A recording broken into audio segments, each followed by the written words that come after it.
Big crowds lining up for travel documents at one of Beijing's exit and entry management centers. After the country dropped COVID border controls that have prevented the country's 1.4 billion residents from traveling abroad for 3 years. Sunday's reopening is one of the last steps in China's dismantling of its zero-COVID regime.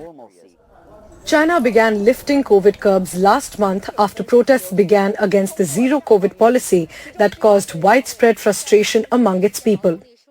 The opening of borders also coincides with China's festive season, the Lunar New Year, which will see a massive influx of visitors. 取证的日期是17号，我到时候就可以取到我的护照了，然后我就开始有一个很好的一个计划。我可能会先去泰国去度个假。However, after China's massive COVID surge in the past month, the fear of Chinese visitors carrying the virus has prompted various nations to impose curbs. India, the United States, South Korea, Japan and 8 European Union nations require Chinese visitors to produce negative COVID test results.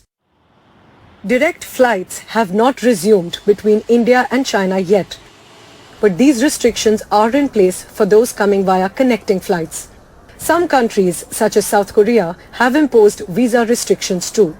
Beijing has slammed the move by nations to impose curbs as discriminatory.